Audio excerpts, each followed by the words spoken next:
Okay, terrific. Thank you. All right, good afternoon. My name is Alex Muro. I'm Senior Associate Director in Undergraduate Financial Aid here at Yale. I am being joined today by my colleagues Tony Abildgaard and Rondell Butler, as well as Nicole Rothfuss, who will be doing most of the talking this afternoon.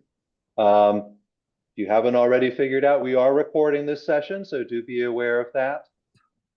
We do have this in a webinar format. So if you do have any questions throughout the presentation, please drop those into the Q&A, and Tony and I will be monitoring those. We'll either answer them as they come, or we'll feed them to Nicole so that she can answer them live. This is the next installment in our session, Fridays with Financial Aid. We started this in the fall.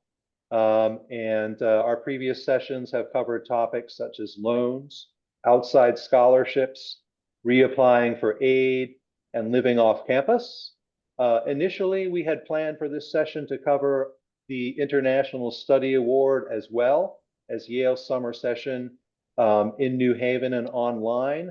But in creating the presentation and preparing the content, we realized that was way too much for one session.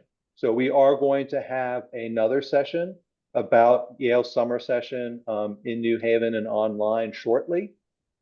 This will focus just on study abroad.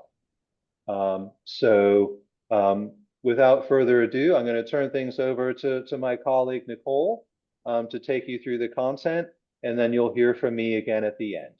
And thank you for joining us. Hi, everyone. My name is Nicole Rothfuss. I have been in financial aid for 12 years, and I have been managing the International Study Award for just about that time. So we're going to take to the next slide to give you some history of the International Award and how it applies to you. So what is the International Award? For you guys to understand. It's a stipend for one international summer experience for Yale College students receiving need-based aid from Yale. The percentage is it's a percentage-based program award, which is a flat regional stipend and then a maximum ISA funding for the 2025 summer of $18,000. What that means is that any student, either freshman, sophomore, junior, is able to apply as long as they have Yale scholarship or need-based aid on their award. A fun fact is our generous donors that contribute to the ISA. It's a fund that is facilitated by financial aid, but it lives in the study abroad office. So each ISA recipient is required to submit a report about their experience to include 2 to 3 pictures to thank the donors who helped them with their experience. This report is going to be communicated with you. You'll have a template. They'll send it to you at the end of your experience. So we want to remind you to take pictures. But you will be asked to send basically a thank you because without these donors, we wouldn't have this money to support your experiences. In the summer of 2024, 520 students received nearly $6.3 million in ISA funding. So that is a lot of money to provide to that many students to have this wonderful opportunity. We can go to the next slide. So do I have to pay the ISA back? No. The ISA is a stipend. It's not a loan, but for some reasons, you may be requested to return your stipend. It's failure to complete your program or receive credit, failure to turn in this ISA report by September's deadline, or if you were overfunded, some of your ISA could be returned. So that is some things that will have to be discussed if you have more questions about that. But as I said, who is eligible for the ISA is a first year, a sophomore, or a junior who has not received an ISA, has received need-based aid from Yale in the preceding fall or spring term, plans to attend an approved program that is set by Yale Study Abroad Office. Full eligibility criteria includes the leave of absence policy that can be found on the isa.yale.edu. And the ISA, I just want to note that we do not support independent projects or internships. So those are things that if you're going through the list or you see something and it might be coded as an independent project or an internship, that is not ISA eligible. Students can check their eligibility by going to see students who receive need-based financial aid can find out their ISA percentage, what that will be by Yale Hub. You're going to go to the financial aid menu and click on the International Award for ISA eligibility. Okay, and that should give you a percentage, a number percentage, like 100%, 80%, and that is the number we're going to work with to determine the funding opportunities. What programs are eligible for ISA? Studying abroad is either approved, either on the approved list or a successful petition. Petition causes must be at least 4 weeks in duration. So although there is a plethora of options on those lists, you may find one that you want to appeal to the study abroad office for a different opportunity, and you want to see if it would qualify for ISA eligibility. You will need to submit that proposal. And like I said, it has to be within 4 weeks of duration. It must receive academic credit, and the eligible program includes Yale summer session courses, Yale in London, or a approved non-Yale study abroad program. Okay?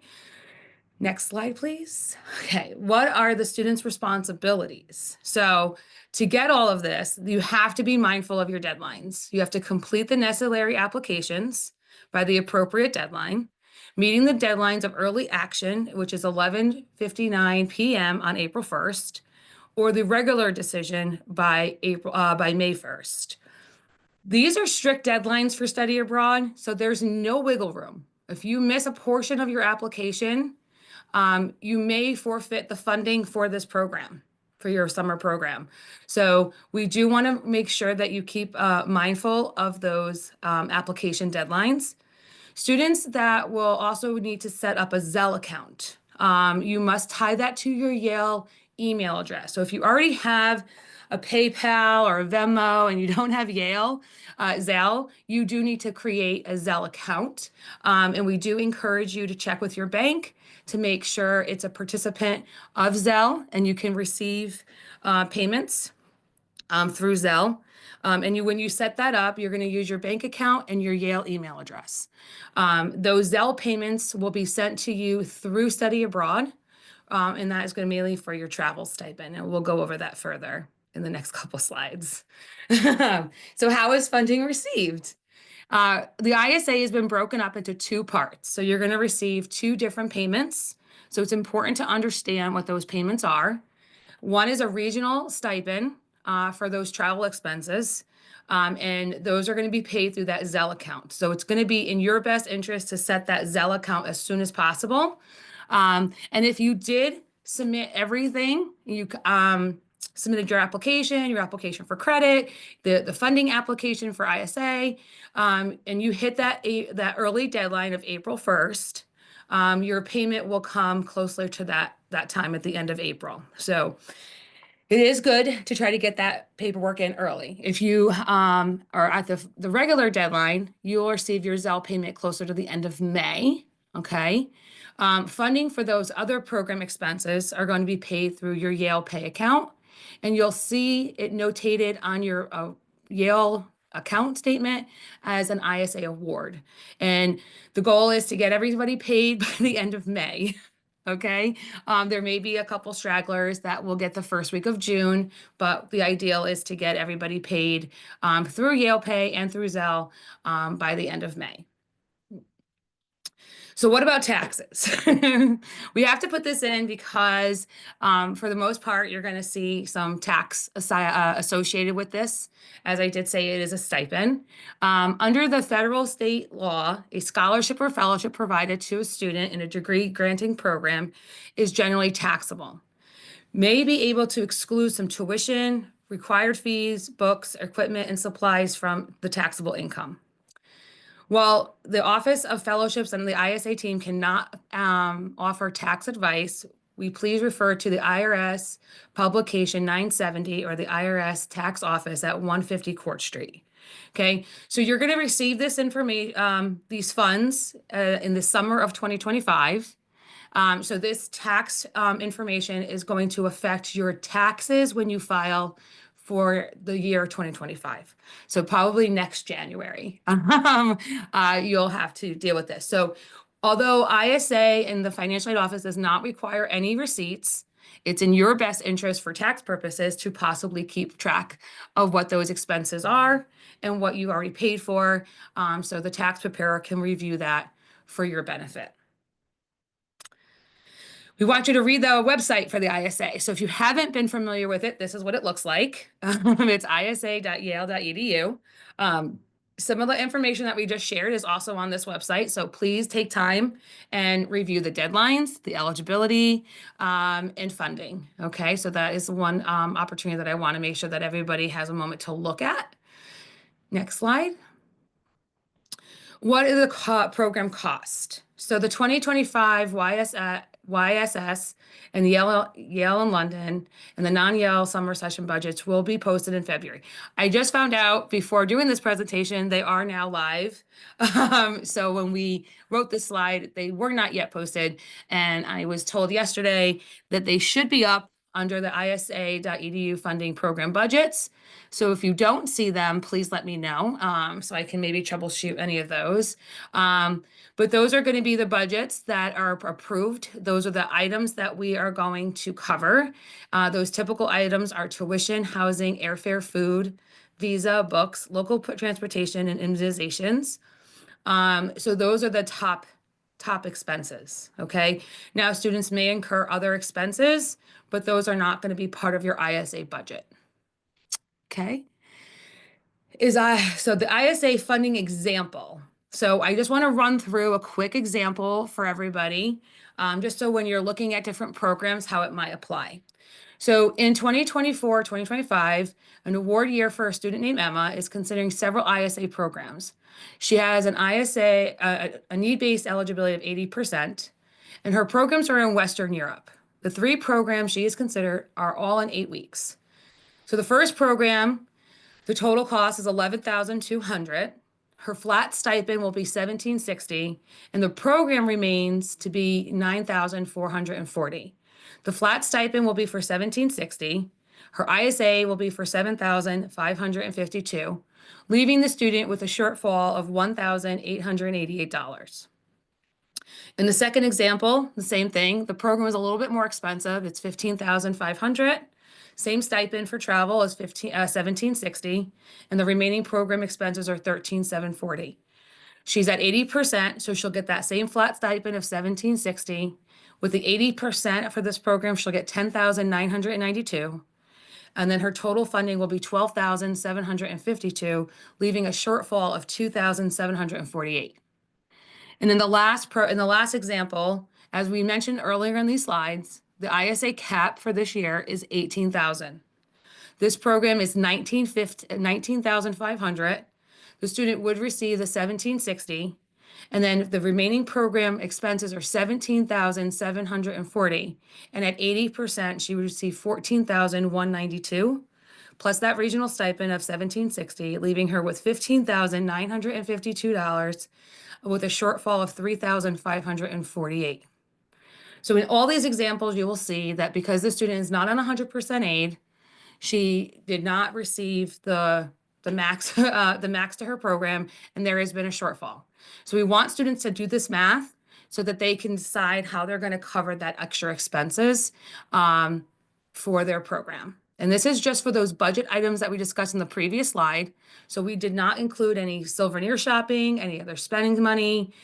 So this is just for those direct costs that we put in that budget. Okay, just keep that in mind. Our next slide, please. So as I mentioned, the shortfall, all students should expect to pay some costs out of pocket. Since Emma's at 80% of ISA eligibility, she will be responsible for approximately 20% of her program expenses. So plan to raise the amount you need through self-funding options. Seek out Yale employment, look out fellowship and scholarships, and see the ISA website for other options. Okay, so can I have excess funding? This comes up quite a bit. So it's not so much you can still receive outside aid. You just got to be understanding of your shortfall. Okay. So your scholarship plus a fellowship must be less than or equal to the program budget. So in Emma's case, she was 80% and she had 20% left over. So if she received too much of her fellowship and exceeded her actual cost of the program, her ISA funding would be reduced. So again, the scholarship minus plus the fellowship is more than the program. The ISA funding would be reduced appropriately to maximize the total cost of her program. So you can definitely seek out funding for your program to get to that 100%. You just can't exceed it. Okay, so we want to be mindful of that. If we have questions when looking at those budgets, you definitely want to reach out. Okay, our next slide. So again, I just want to give an example of Emma's programs and that she did receive an outside scholarship of $5,000 and how that applied to her ISA. So the student had $5,000 added, and that reduced her ISA by $3,112. So as you can see, the stipend was the same. She had 7,552 as the eligibility of the ISA, plus her 5,000 outside aid put her over to 14,312, and we needed to reduce it back down to 11,200. So we had to make the math work. In the second example, her program with that extra 5,000 put her over again, and we had to reduce the ISA by $2,252 to get her back to the 5,500. And then in this last example, we had to reduce it to the 1,452, but she was able to get to her total cost of her program because even though it exceeded the Yale 1,800, I mean, the ISA cap, her program had room for more funding. So we were able to give her the full 19,500, although it wasn't with ISA, it was because of her outside aid. It was still reduced slightly to make sure she hit only the 19,500. Just want to pause real quick. Has there been any questions? Okay, I'm assuming no. Okay, so what about fees due before I receive my aid? Actually, I'm sorry, Nicole, there actually is a question Okay, regarding if a student has 100% funding eligibility for the ISA, would any outside scholarships be deducted? Or, would that reduction, and my thinking is yes, unless the total cost of the program exceeded the $18,000 cap on the ISA. Is that that is correct? correct. Yes. So if the program, so like I said, if the program was 19,500 and the student was at 100%, they would get that 18,000 and the remaining outside aid would cover the other difference to get to that 19,500. So if they're on 100% aid, they will receive 100% of their total budget. But if that budget exceeds the 18, then outside scholarship can be applied just to get to that total, if that makes sense. Okay, so what about fees due before I receive my ISA funding? So a lot of students will, a lot of programs will ask for deposits to be paid ahead of time before the ISA is given. As many of you know, the ISA just opened the first week of February, and ISA does not pay you until May. For your ISA funding. So a lot of them are going to ask early for your deposit to reserve your spot. So at this point, you would need to contact us for some assistance. So program deposits and early airfare fees are responsibility of the students. A lot of students will call the office and ask us to advance their funds. That is not happening. Under the financial aid, may be able to provide a written confirmation of the percentage eligibility once you've been accepted to your program. You can request this by emailing us at isa.funding@yale.edu. We'll write a confirmation that does not guarantee deferment or payment, but it will give the program consideration based on your percentage and the Yale policy of when the ISA is released, if they are willing to defer or reduce the amount due at that time. So some programs will reduce or postpone, but it's not a guarantee. We will definitely write the letter on your behalf But again, you still may get back from the program that you will need to cover those funds ahead of time. So you need to be prepared for that. These fees are not safety net eligible. So please don't go and ask safety net to cover these expenses ahead of time. We are unable at any time to advance funds to students under any circumstance. So we want to make sure that all of you know that you may have to pay a deposit or make that airfare payment sooner than later to reserve your seats or to get a better price. So please be mindful of that. Our next slide, please.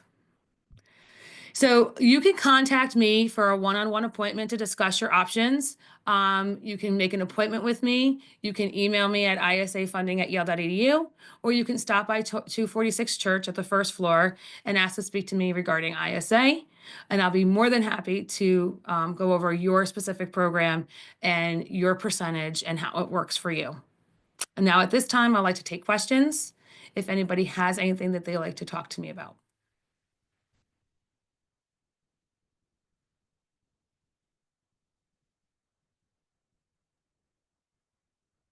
And while we're waiting for those questions to come in, again, just to recap from the beginning, this presentation is being recorded. It will be posted to the financial aid website under our presentations and publications section. That will take a little bit of time, so bear with us. And as Nicole referenced earlier, most, if not all of this information is also available on the ISA website. This was just intended as an overview of the process and the policies. We recognize that it was a tremendous amount of information to absorb all at once, and that was intentional. We wanted to put it all out there for you, but again, as Nicole said, over time, if you have questions, don't hesitate to reach out to her or any of us here in Undergraduate Financial Aid.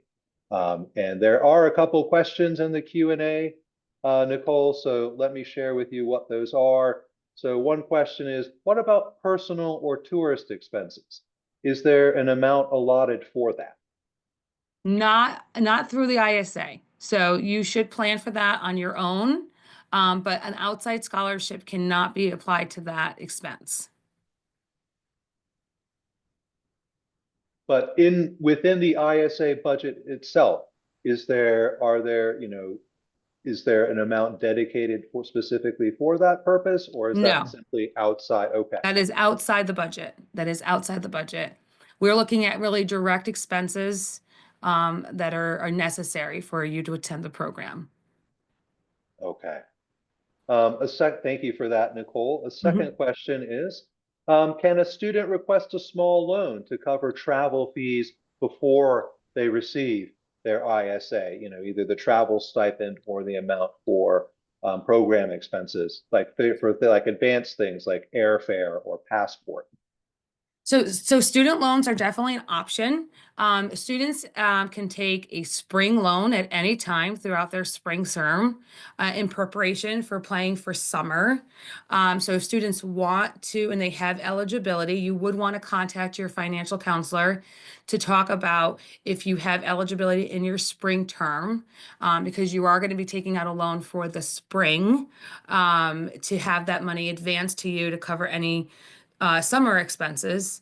If you miss that deadline for the spring loan, only certain programs will be allowed to take a loan in the summer term. Yale considers summer a trailer to 24-25.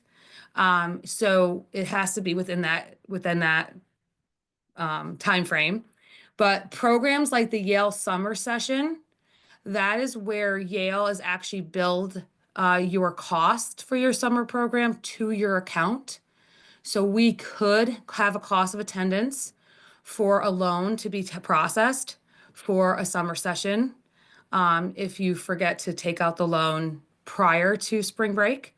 If you are doing a non-Yale program, unfortunately, I am not eligible. You're not eligible to take a student loan in the actual summer term. So once the spring term ends, you will not be able to get a loan for a non-Yale program because the Yale non-programs are not billed by Yale. You're going to see no charges on your Yale Pay account for the summer. All you're going to see is a stipend payment of the ISA. So there's nothing for us to build an account for a loan for those programs to be eligible for a summer loan because they're not done by Yale. That's a little confusing to understand, and I understand that. So I invite you to talk to your counselor or set an appointment with me, and I can go over it in more detail. But we do want to make sure that if students are thinking about covering that shortfall with a loan, you must have eligibility in the spring term in your current budget to allow for that loan to be applied. Thank you, Nicole. There aren't any other questions at this time, but we'll give it a few more. We'll give it at least a couple more minutes. Again, that was a lot of information, so of course it will take time to digest. Yes.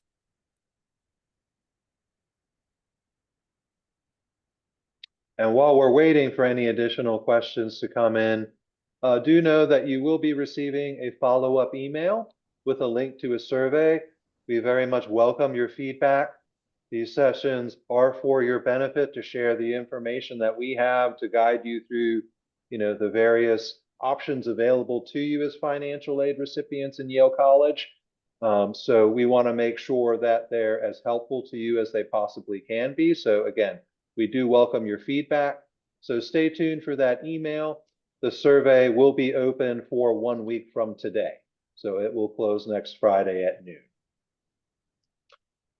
We do have another question that just came in, Nicole. Okay. And that question is, do we have any information about how other students have covered the shortfall? And Rondell, perhaps if you could go back to that slide in the presentation that indicated, where students might look for other sources of funding, that would be helpful. Thank you. So I will answer that with a lot of the students have thought about this. Some students actually think about their ISA a year out, and I applaud them for that. Most students will look for additional employment. As students who do work on campus can actually pick up extra hours during spring break, so they can work a little bit more. Some will look at fellowships to cover the shortfall. And they can also reach out to family for support, or they look at the loan. Those are the biggest things that students look at to cover it.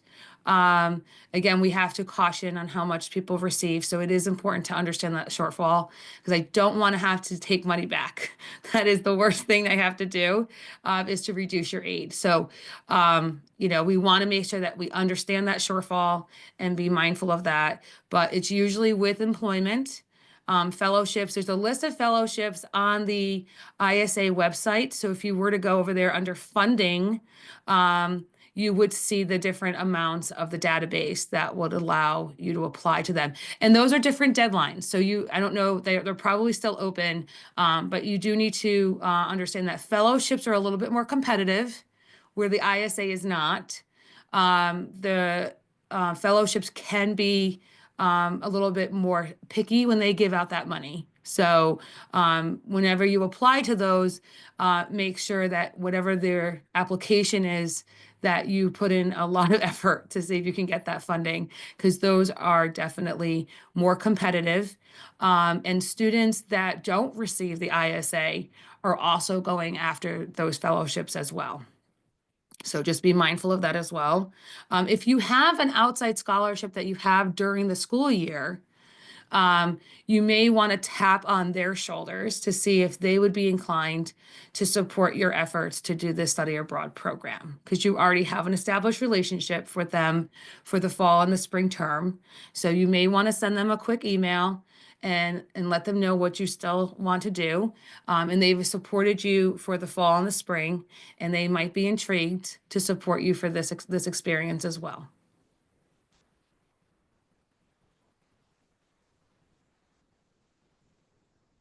If I can also just remind the students that do need a letter for deposits, please, when you email us, if you could also put your full name, your Yale ID number, which is not the net ID. It's the 9-digit number at the bottom of your ID card. And the person who you want the email to go to and their name. So their email address, their name. And if you could also share the name of the program that you're doing. I don't get a roster yet, so I don't know what all programs that our students are taking part in.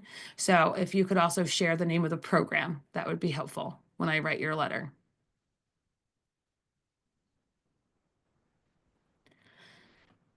Thank you, Nicole. We'll give it just a couple more minutes. Mhm.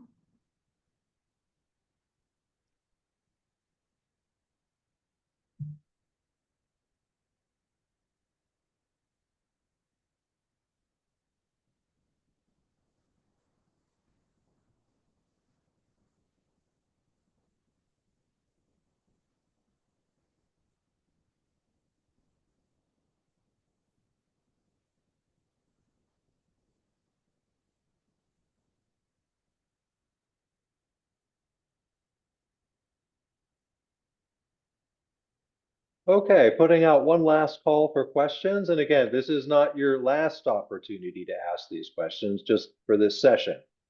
Nicole is making herself available. You also have the entire team here at Undergraduate Financial Aid. Tony and Rondell are personal financial aid counselors as well. So that would be a great point of contact if you have questions. We're here to support you and make sure that you have all the information you need to plan a terrific summer experience. So looks like there aren't any additional questions coming in. Again, final call for this session. We will post this recording. And thank you very much for joining us today.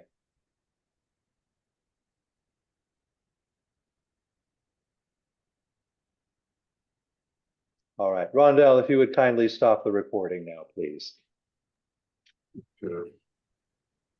I think Tony has Or Tony, rather. to. I'm doing it right now. Thank you, Tony.